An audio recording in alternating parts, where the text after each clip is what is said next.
do que a experiência da Vergueiro anterior. Então, a gente gostaria de saber se existe algum tipo de vontade política ou de ter a coragem de ter, de fato, uma redução de velocidade que é, de fato, a medida que vai preservar a vida dos motociclistas. Eu sei que por eles não querem, por eles seria autoban, né? E isso, a gente, quando fala de marginal, é a mesma coisa. A ciência, os dados já provaram que a experiência de aumento de velocidade da marginal foi um fracasso. A CET, a Prefeitura de São Paulo, tem sangue nas mãos na marginal, porque o número de mortos, desde que foi retomado a velocidade a 90 por hora, nunca mais retornou. 2017, 2018, 2019, 2020, 2021, inclusive com uma pandemia, uma quarentena, e nem assim o número de óbitos chegou ao número que era quando a marginal era o limite máximo de 70. Então, se a gente quer falar aqui de fato de segurança viária, a gente tem que ter coragem para não só jogar para a torcida, jogar para uma categoria, né, e fazer uma medida que, na minha opinião, está sendo feita da mesma forma que se receita cloroquina para Covid. Tá? Não Jorge, tem uma base correta. Muito obrigado. Muito obrigado. Vamos lá. Luciano? Boa tarde. Bom, para economizar tempo, né, eu quero reforçar tudo que o Calabria já apontou, né? Eu fiquei chocado de saber que essa decisão da faixa azul não passou pela Comissão de Segurança Viária, algo que justamente, se o propósito dito é sobre vidas e sinistros, não passar e ir direto pedir permissão para implantar, para mim não faz o menor sentido. Todos os exemplos mostrados pela própria CT são diametralmente opostos ao que está proposto aqui. Quem permite o corredor obriga a baixa velocidade. Quem permite alta velocidade fez algo totalmente segregado. Então, vocês combinaram a parte mais letal de todos os projetos. Se a preocupação realmente é vidas, então a velocidade da 23 de maio tem que ter a velocidade reduzida para 50 por hora. A gente não pode, acho que até apontou, a gente não pode ter a faixa azul sendo cloroquina da CT. A gente não precisa reinventar a roda. A gente já sabe como reduzir mortes. Nós temos exemplos concretos. Divisão zero, modificando o viário, reduzindo velocidades para salvar vidas. E, né, como foi apontado no começo da apresentação, na divisão zero, os planejadores são corresponsáveis por aquilo que as intervenções provocam. Então, assim, não dá para a gente tá tão tranquilo para assumir a responsabilidade sobre as mortes que a gente sabe que vai acontecer, porque é o que tudo indica. Se a preocupação é realmente mortes, então a gente tem que fazer... Na verdade, ser ambicioso é fazer o feijão com arroz que a gente nunca faz, que é reduzir velocidade. Luciano, obrigada. Rafael? Oi, bom dia a todas e todos. Sou Rafael Drummond, também saindo do conselho agora nessa última reunião. Júlio, eu queria perguntar alguns pontos que, na verdade, já foram levantados, mas que me parece que é interessante ter uma confirmação, né?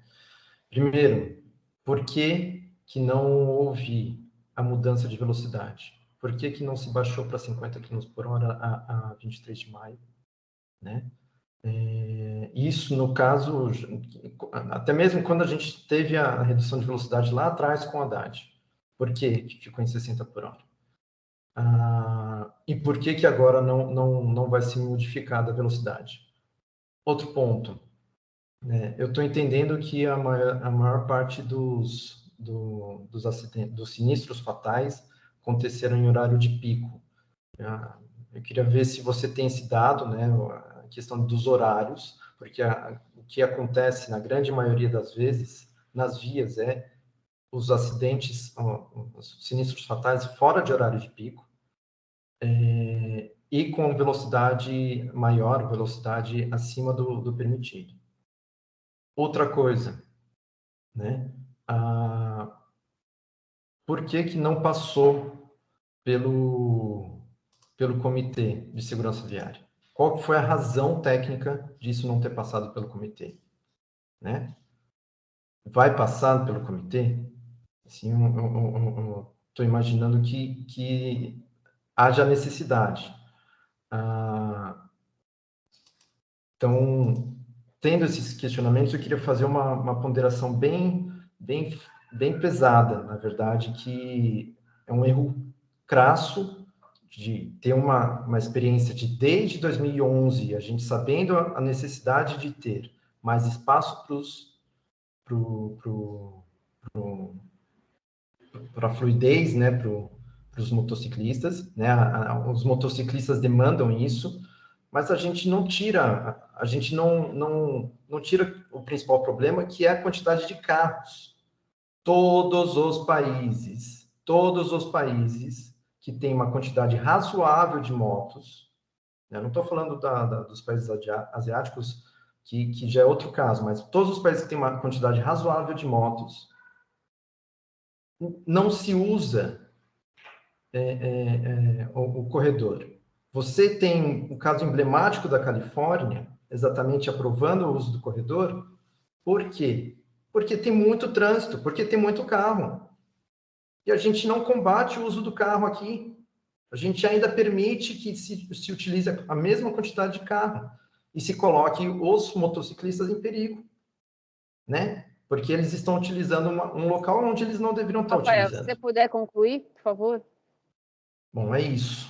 Eu realmente fico muito, Michel, só para concluir mesmo, fico muito triste de a gente ter essa situação, um debate que já há muitos anos já que se faz, e a gente tem que retomar e com uma medida sem transparência. E outra, essa questão da utilização do azul, a minha impressão é que vocês estão querendo transformar os motociclistas em cadeirantes. Infelizmente, essa aqui é a impressão. Obrigado. Rafael, obrigada. Júlio, se você me permitir, eu vou chamar o Antônio Diego para fazer a pergunta rapidamente e você fecha a bateria de perguntas. Legal. Pode ser? Vamos lá. Antônio, se puder. Vamos lá. Ser rápido. Primeiro, queria ser solidário ao Júlio, que sabe que a questão da velocidade é o mais importante, mas é obrigado a fazer uma motofaixa onde não se mexe na velocidade, claro que por uma decisão que não passou por ele. Eu fazia as seguintes perguntas. Se vocês podem apresentar os dados deste projeto em todas as reuniões do Comitê de Transporte daqui para frente. Nós queremos saber, acompanhar mês a mês, inclusive para nós podermos fazer uma avaliação. Segundo, se vocês vão apresentar ainda aqui tarde para o Conselho de Segurança Viária e ouvir as ponderações do Conselho Viário a respeito do projeto. Terceiro, rápido. Você acredita que a não fatalidade é decorrente da baixa de velocidade, e essa baixa de velocidade pode ser porque vocês diminuíram as faixas, ou seja, vocês deram um tiro num lado e acabaram acertando indiretamente por outro. Então, não é a solução passou pelas laterais que diminuíram a velocidade. E outra coisa, por último, a minha consideração, isso me parece muito mais a institucionalização do andar pelo meio, que é proibido pelo pelo Código de Trânsito. Obrigado. Obrigada, Diego. Vamos só fechar o Diego, é o último, e aí você já vai embalar nas respostas. Vamos lá. Teu microfone está desligado, Diego. Desculpa. Vou ser bem objetivo. Eu queria saber qual que é o tempo de teste total dessa faixa, né? Também, como será o controle de velocidade na faixa azul? Vai ter uma ampliação dos radares ou não, né? E caso haja resultados negativos, com mortes, né, nesses 3 meses do estudo inicial, o teste será suspenso? E qual o custo de implementação dessa faixa azul aqui para a cidade? E se neste primeiro mês foi registrado um aumento de velocidade nas motos na faixa, vocês têm esses dados do aumento da velocidade?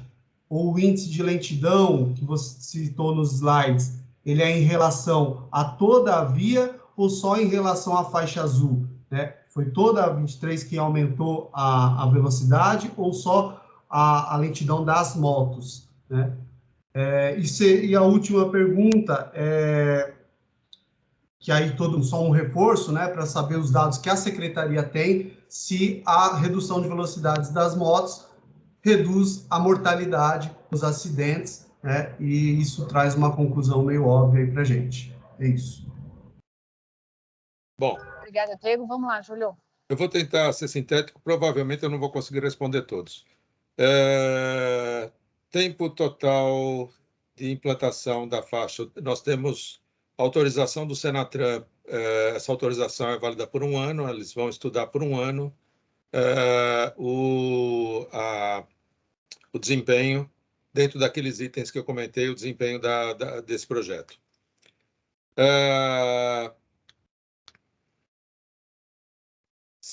Durante esse projeto, isso aí acho que vale para todos, nós estamos fazendo análise, estamos acompanhando isso dia a dia, o nosso dia a dia, o acompanhamento disso, tanto pelas equipes operacionais como por nós. Nós temos algumas formas de acompanhar, tanto por câmera quanto acompanhamento operacional.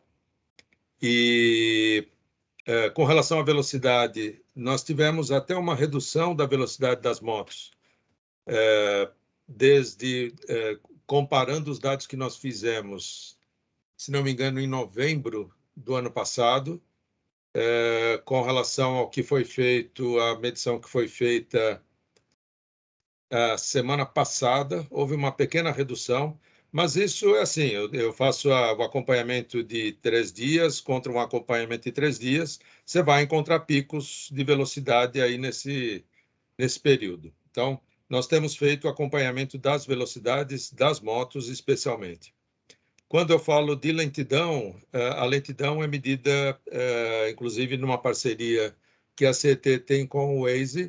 Então, não é a lentidão medida de motos, não é a lentidão medida por um outro modal. É a lentidão do corredor, tá? A lentidão é um dos fatores que menos me preocupa, porque a preocupação com a segurança é o objetivo maior.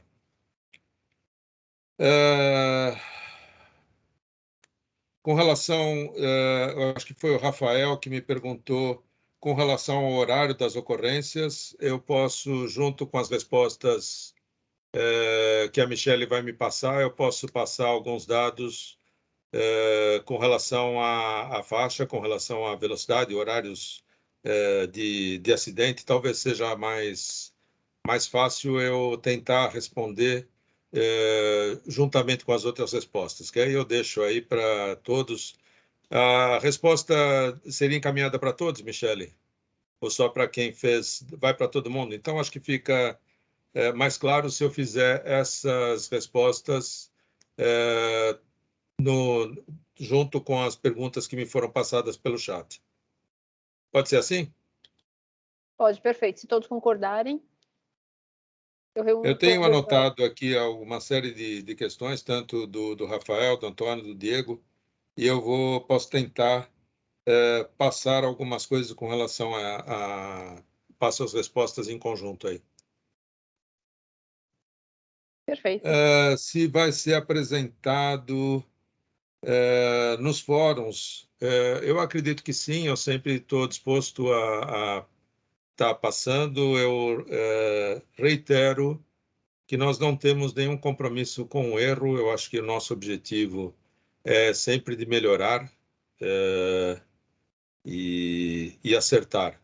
Quando faz alguma comparação sempre com a Vergueiro e Sumaré, não é uma comparação muito correta. E eu vou tentar, no discorrer da minha resposta, que será encaminhada, eu vou tentar explicar para vocês.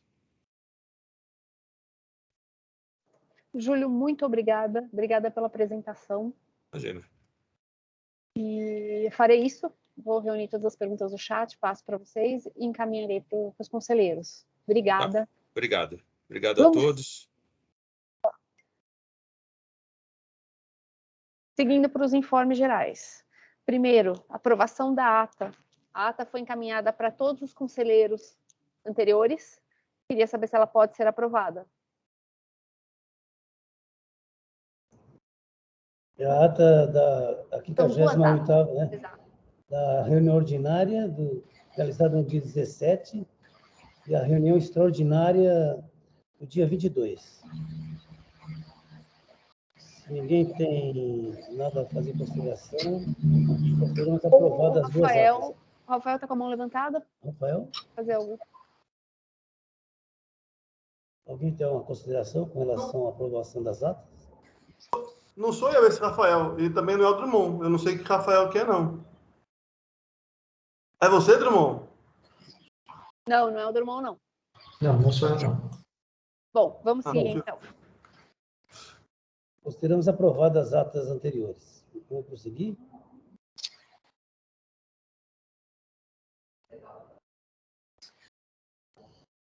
Bom, vamos. Próximo informe é uma atualização sobre o SPTAC. Queria convidar o diretor do DTP, Humberto Simati, para fazer essas considerações. Bom, boa tarde a todos. Eu vou tentar ser o mais breve possível, se bem que, para fazer a explanação geral, não tem como ser tão breve, mas eu vou tentar. Bom, como às vezes alguém não sabe, o SPTAX é o aplicativo oficial do município de São Paulo. É uma ferramenta tecnológica criada em 2018 em parceria com a Prefeitura do Rio de Janeiro e forneceu os códigos iniciais do seu próprio aplicativo Táxi Rio. E, posteriormente, foi adaptado às nossas necessidades do município pela Prodan, que também passou a operar o aplicativo.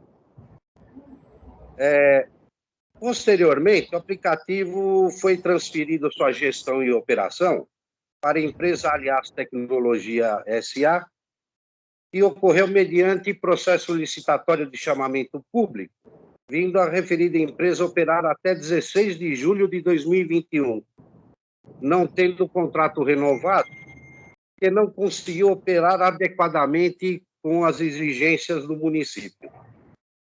Diante disso, foi procedido um amplo estudo efetuado pela SMT CETRAN e o DTP, onde resultou no edital de concorrência pública 02 SMT CETRAN 2021, cuja a concorrência pública foi de melhor técnica e menor preço, que seria o menor percentual sobre os valores das corridas. Bom, a técnica consistiu, primeiro, na comprovação de ter feito ou estar fazendo uso da tecnologia para disponibilizar na plataforma o ambiente PCI para transações financeiras e diz respeito ao dispositivo de segurança para as transações do gateway de pagamento. O segundo item de técnica foi a demonstração técnica de solução do funcionamento prático de integração do taxímetro físico do veículo com o aplicativo SPTAX, fazendo os valores das corridas registradas no taxímetro físico sejam o mesmo valor que sai inserido na cobrança pelo aplicativo. E depois, em terceiro, tiveram que demonstrar a tecnologia para disponibilizar na plataforma os meios de conferência de tarifa pública, seguindo os critérios do Inmetro. E, por último, foi usado como a capacidade técnica da equipe baseado no tempo de implantação da tecnologia do meio de pagamento, que é o gateway de pagamento, e com o ambiente PCI, que é a segurança que já foi explanado, o funcionamento da integração do taxímetro físico com o aplicativo, a disponibilização aos usuários de serviço de chamadas individualizadas, garantindo aos usuários a escolha das categorias do modal táxi, como poderá escolher como táxi comum, luxo, acessível, especial, táxi preto, todas as modalidades, as categorias de táxi. E Eles tiveram que colocar o prazo também para garantir aos portadores de deficiência a acessibilidade no aplicativo, dando condições ao exercício de seus direitos amparados no inciso 1º do artigo 3º da Lei 13.146, de 2015. A proposta comercial consistiu na oferta do menor preço percentual sobre o valor das corridas para fim de remuneração da empresa. Na nota final, levou em consideração 60% pela pontuação técnica e 40% pela proposta comercial. A entrega dos envelopes, para abertura dos envelopes, ocorreu dia 3 de novembro de 2021.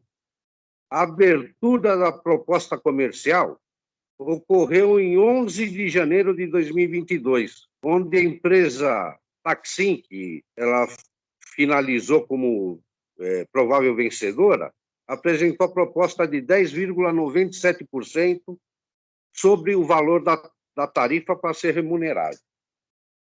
O referido processo foi analisado pela Comissão Especial de Licitação e alcançou por decisão unânime que a licitante Taksim Inteligência de Mobilidade Urbana foi a empresa que atingiu a melhor pontuação total.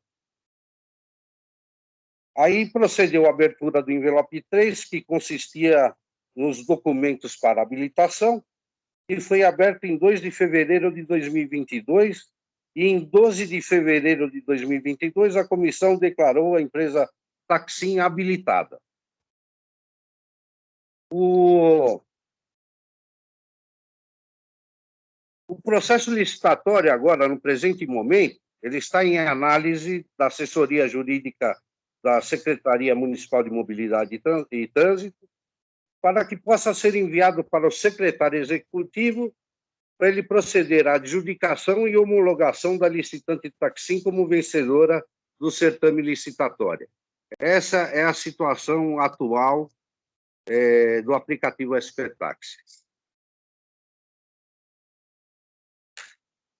Doutor Roberto, muito obrigada. Opa, disponha. Estou vendo a mãozinha do Ceará aqui levantada, o Elvio, vamos lá.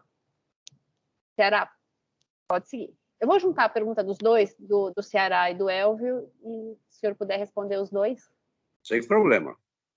Pode seguir, Ceará. Obrigado, Michele. Obrigado, doutor Roberto Simati, por você ter vindo pela primeira vez em público falar do SPTaxi. Provocado pelo Rafael Dumont e o Rafael do Instituto. Então, dois conselheiros solicitaram, o senhor não trouxe nada para apresentar para nós, conselheiros. O que nós estamos reivindicando aqui, doutor Roberto Simati, é a irresponsabilidade da Allis Tecnologia com os contribuintes dessa cidade e com nós, taxistas. É a previcarização do que está acontecendo, de responsabilidade do poder público com os contribuintes dessa cidade que bancam o aplicativo SPTaxi. Essa empresa, que o senhor citou, dia 16 de 6 de 2021, ela mandou um ofício para Vossa Excelência entregando o aplicativo e tirando fora do ar. E a Vossa Excelência não fez nenhum mandato de segurança contra essa empresa. Ela pegou o SPTaxi da mão da Prodan, funcionando no ar, conduzida pela equipe de taxistas e junto com os companheiros da Prodan, e com o senhor também, lá no seu gabinete. E a empresa devolve o aplicativo, Rafael, desligados, e nós ficamos aí. Aí é o que acontece no setor de táxi. A secretaria, os departamentos não falam do táxi. O táxi está morrendo à míngua porque não tem essa responsabilidade. Doutor, nós queríamos que o senhor apresentasse o que é que o senhor fez para punir a Allis Tecnologia, porque ela devolveu, sim. Eu tenho o documento oficial que eu retirei dela, entregando o aplicativo e, principalmente, doutor Roberto Simati, desligado. Isso é um crime com os taxistas, isso é um crime político contra a sociedade da cidade de São Paulo, que investe, paga o aplicativo SPTaxi, paga todos os seus impostos, e hoje eles não têm a opção de chamar um táxi. E aí a Taksim ganhou, usando a tecnologia que nós doamos para a Prodan, que é o taxímetro via Bluetooth do aplicativo para o cliente e para o taxista. E esse benefício não é da Taxim, é da Prodan, foi doado por nós para a Prodan. A gente quer que a Taxim funcione, até agora não se apresentou, nem para o público e nem para os taxistas. Nós estamos pedindo socorro. Senhores conselheiros, nós estamos pedindo socorro. Senhor secretário interino, Alexandre Francisco, quanto o nome cearense não pronuncia, nós estamos pedindo socorro. Olha onde nós chegamos. Reajuste de tarifa, vou estudar com carinho. O SP-Taxi desligado. Aí nós estamos na maçaneta. Não tem um estudo que a prefeitura faça de valorização da marca táxi. É isso que a gente precisa. Desculpa, mais uma vez, mas obrigado, Michele. Obrigado, senhores conselheiros, senhoras conselheiras. Obrigado, doutor Roberto Simati, por ter hoje, estou te dando parabéns em público, de ter apresentado uma tese que a gente queria ouvir há bastante tempo sobre a Alice Tecnologia. E que, na época, nós entramos contra aquele chamamento público, porque nós já sabíamos onde ia dar. Porque uma empresa que não tem, no seu estado, uma apresentação, um trabalho de mobilidade, não poderia fazer em São Paulo o tamanho que é São Paulo. Mas obrigado. Senhora, obrigada. Elvio? Boa tarde, doutor Roberto Simiati.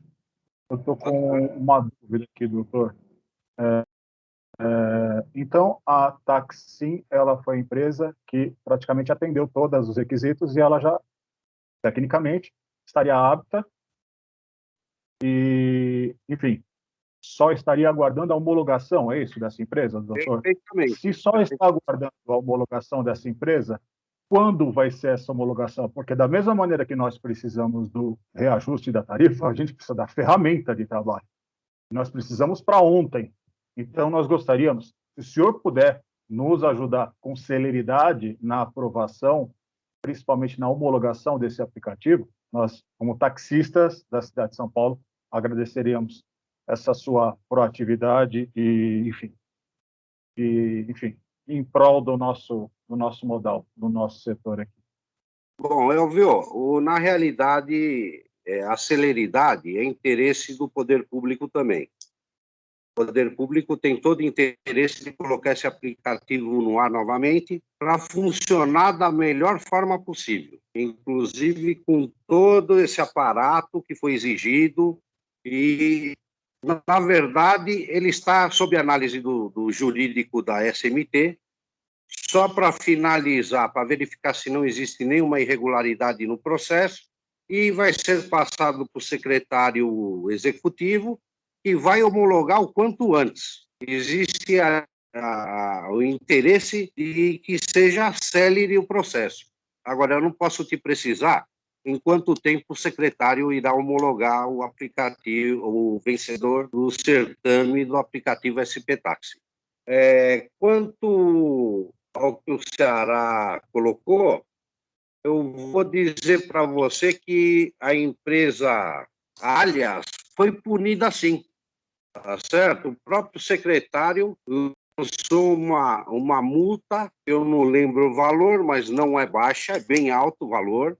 A empresa recorreu e, pelo que eu tenho conhecimento, foi indeferido o recurso da empresa. Então, não passou em branco nenhum descumprimento da empresa, não, tá certo? Na verdade, é o seguinte, esses erros que ocorreram no certame anterior foram corrigidos nesse outro certame. A intenção nunca é errar, mas pode acontecer. E nós, nesse certame, nós procuramos corrigir todos os erros para que esse aplicativo funcione de forma exemplar. É isso que eu tenho a considerar. Só com uma dúvida aqui. Então, existe uma judicialização, mas não tem nada a ver com a Taxim e com o SP-Taxi agora. Esse problema dessa judicialização é da Alias com a prefeitura, no caso. Na verdade, não foi judicializado. A Alias fez um recurso. Então, por que está no jurídico? O que o jurídico está analisando que eu realmente não entendi, doutor? O jurídico está analisando agora esse último processo administrativo dessa licitação da Taxim, verificando a regularidade da totalidade do processo administrativo. É isso aí. Depois desse parecer, já vai para adjudicação e homologação pelo secretário executivo. Eu acredito que até a semana que vem a gente deve ter algum resultado sobre esse assunto. Tá, já. Obrigado, doutor. Obrigado, Michel. Obrigado, doutor. Mesmo assim, sem data, né, doutor? Obrigada, Elvio. Doutor, fala, desculpa. Bom, dando sequência, o quarto informe, o andamento de implantação da nova configuração do transporte de ônibus, ele seria apresentado pela responsável da assessoria técnica da diretoria de planejamento, que é a Maria Olívia. Ela precisou sair, ela falou que tinha preparado uma apresentação, mas era uma apresentação até um pouco extensa. Ela tem outra reunião e ela se comprometeu a trazer na próxima reunião ordinária do CMTT. Então, eu peço desculpas a todos, nós acabamos extrapolando um pouquinho o tempo. Michele, um pequeno parênteses nisso também, questão de ordem.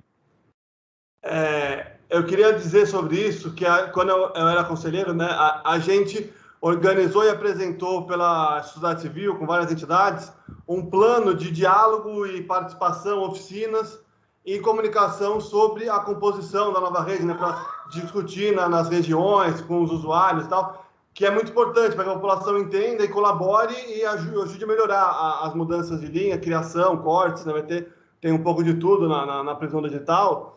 E aí, enfim, eu não sei o quanto vão acelerar agora as mudanças, mas seria bom a gente debater e pensar nessa comunicação. Eu lembro que na época do Aveledo até se surgiu ideias de fazer site, de colocar avisos nos pontos. Então, é importante ter esse diálogo, porque senão a galera vai reclamar muito, porque essas medidas sempre estão de cima para baixo, a população reage. Então, eu queria deixar esse alerta da gente pensar, e podemos reenviar o documento, um plano de comunicação, diálogo, participação, debate, das mudanças que vão acontecer, que elas são bem relevantes e é um tema bem sensível para os usuários, né? Porque impacta diretamente a vida deles e, se não for bem feito, vai gerar só reclamação. Rafael, eu vi até aqui no chat um pedido, acho que para o Lucian, de que seja encaminhada a apresentação. Eu vou conversar com a Maria Olívia, ver se ela pode encaminhar essa apresentação. Beleza. De qualquer forma, a gente se promete que ela seja apresentada na próxima reunião. Tá? Importantíssima essa pauta. Então, eu agradeço muito. Eu vou encaminhar. Vou passar a palavra para o secretário de Budal. Muito bem. Bom, nossa reunião foi ótima, né? Teve alguns assuntos polêmicos aqui, que, sem dúvida nenhuma, nós vamos dar andamento a todos eles, né? Acho que Queiroz aí, levantou a mão.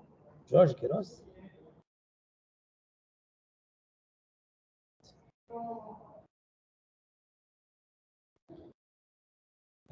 Michele? Tem duas pessoas com...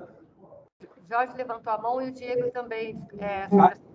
Eu queria fazer, eu acho que eu esqueci eu fazer um pedido, na festa, em relação à gravação dessas reuniões, elas são disponibilizadas e emendar, na verdade, com um pedido. Algumas, isso é muito normal, nas operações urbanas, Fundub, as reuniões serem transmitidas, são transmitidas pelo YouTube. Então, eu acho que, como a gente é um cargo que aqui a gente foi eleito e tudo mais, essa é uma reunião pública, seria muito interessante se houvesse a possibilidade de transmitido, como isso já é feito em muitas instâncias aqui na prefeitura. Eu gostaria de saber se isso é possível e, mesmo se não for, a gente tem acesso à gravação da reunião, que teve apresentações e tudo mais. É isso. Jorge, as reuniões são abertas e publicadas em diário oficial, link. Então... Mas a gravação da reunião... Não, a gravação não. A gravação não costuma ser disponibilizada. Então, eu queria saber se é possível a gente pensar nisso e, no caso, justamente a transmissão da reunião. Isso aqui está no YouTube, porque é muito normal em audiências públicas e mesmo reuniões, em várias reuniões, em várias instâncias da prefeitura, isso é muito comum.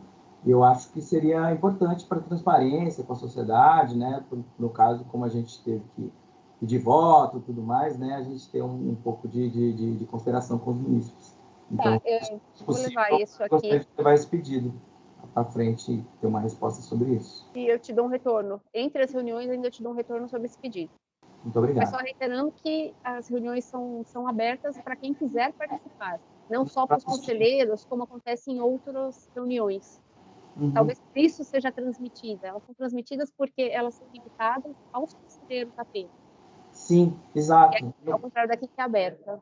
Não por questão de ter fala, mas justamente por acompanhamento. Eu estou aqui representando uma região, mas de repente as pessoas podem ter o direito até só de assistir o que está sendo dito, assistir as apresentações e tudo mais, e a gente aqui mantém a fala. Eu acho que muito Eu vou levar seu pedido para a nossa informática e te dou um retorno. Muito obrigado. Obrigada a você.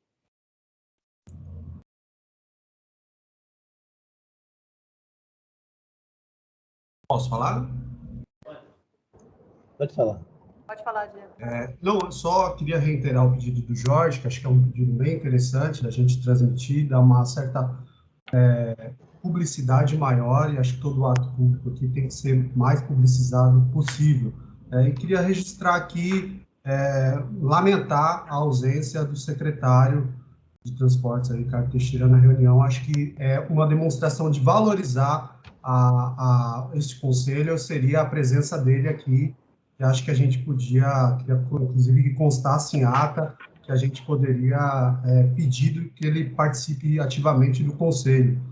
E a outra questão é que este conselho, né, foi uma votação muito expressiva.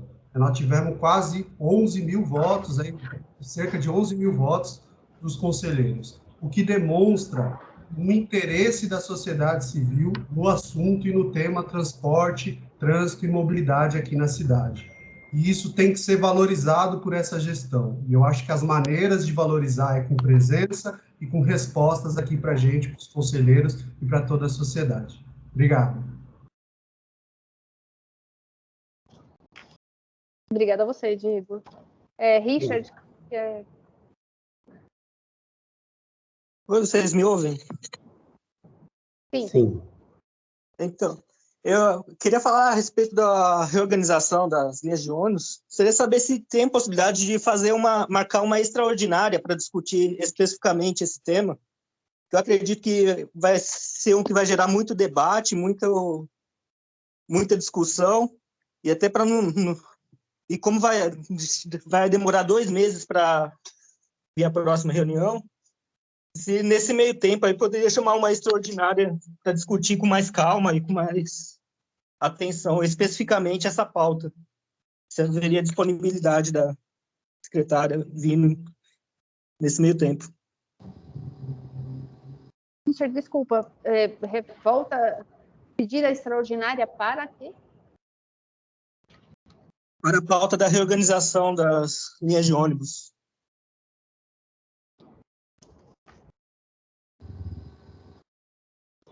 Posso levar isso para um pedido do CMTT. Michele, eu queria só uma pergunta, só acrescentar uma coisa que a gente já vinha conversando sobre a Câmara Temática de Transporte Público. Vai ser criada, não vai ser criada? Como é que vai ser isso?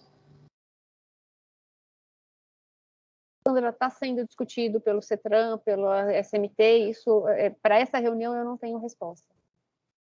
Tá. Podemos pôr em pauta para a próxima. E até para a extraordinária, que é também por causa do ônibus aí. Com relação à extraordinária, eu tenho que levar a SPTRAN, levar a CETRAN, e esse eu dou um retorno para vocês. Tudo bem. Bom, gente,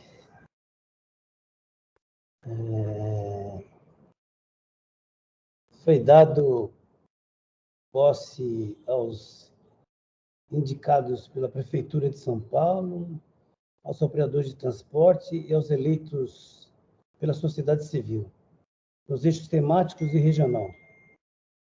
Mais uma vez, por 11 mil votos, você fala de alguém muito significativo, né? Por 11 mil votos, né? Mais uma vez, eu parabenizo a todos e desejo que desejo e espero que juntos possamos fazer um trabalho muito melhor do que a gente vinha fazendo antes, né? Com certeza, o esforço dessa secretaria, nesse sentido, será muito grande.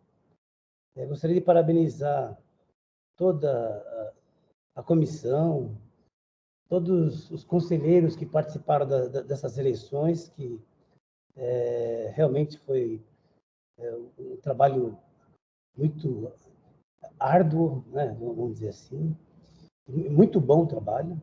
Eu queria parabenizar todos os conselheiros e agradecer aos convidados de hoje, né, pelas apresentações, né, que sempre as apresentações terminam nos trazendo informações significativas, capazes de nos levar a reflexões dentro de cada um dos temas que são abordados aqui. Então, muito obrigado a todos, até a próxima, e um bom final de tarde, e até mais. Boa tarde a todos. Boa tarde a todos, muito obrigada. Boa tarde a todos. Obrigada. Boa tarde, obrigado a todos. Obrigada. Boa tarde. Boa tarde, Dalton. Boa tarde, muito boa tarde a Até o todos próximo e encontro. Boa tarde a todos. parabéns, senhora Michele, aí, pela condução aí da sala. Foi muito boa, viu? Parabéns. Zequinha, obrigada. Tchau, obrigada. Zequinha, obrigada a vocês também pelas pautas.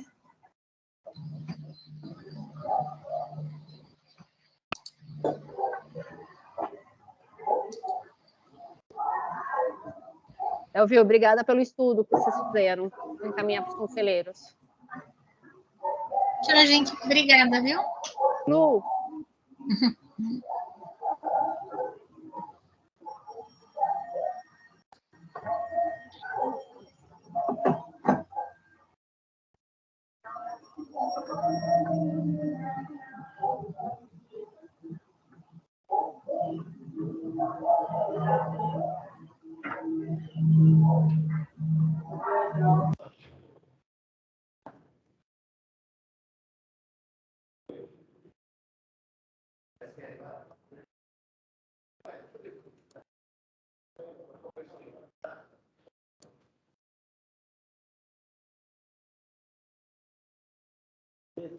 Opa, gente, estava com a bebê aqui. Só tá